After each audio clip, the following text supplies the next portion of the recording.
Matatagpuan ang pinakasikat na pagkain na kung tawagin ay Poki-Poki na sinaserve ng halos lahat na restaurant dito sa Ilocos Norte. At isa na nga diyan ang Papa Pau's Diner, isang Filipino restaurant with a contemporary electrifying design. Ang parents ko kasi, we had a food business, sort of karinderya in Pampanga, Angeles, Pampanga. After my retirement, during my dishwasher company, I thought of having a small food business also here in Lawag. Ang specialty namin, actually, pagkapampangan, sinonimo sa Kapampangan, syempre, sisig. Mas nakilala siya ngayon sa Ilocos, yung sisig ng Kapampangan. And inintroduce ko na rin dito yung binalot concept, yung wrap sa banana leaves. Parang yung essence, yung flavors ng pagkain, wrap talaga, locked in. Awa ng Diyos, ito, lumaki na lumaki yung ating restaurant. Dito din sa Papa Pau's Diner, mararanasan ang kanilang signature budol fight. So guys, are you ready? Are you ready for the fight?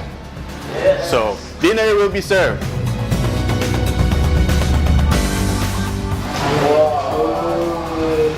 You want more?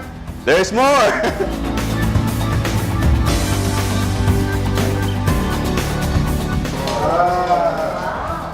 So this is our best seller, composed of our sisig, meron siyang liempo, meron siyang binagoongan, and your choice of chop suey or pakbet. And then we have our best seller also, our spare ribs, and our chicken inasal.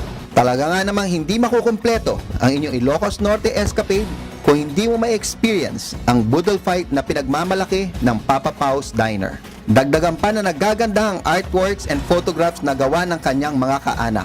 Pati na din ang kanilang sikat na Ilocano dishes, kaya huwag maging dayuhan sa sariling bayan. For those who want to visit us, you can come and visit us here at Rizal Street, corner DM Castro, Lawag City. Our telephone number is 077-771-5185.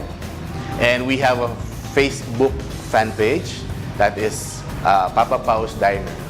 So I hope to see you here and hope you can dine in with us.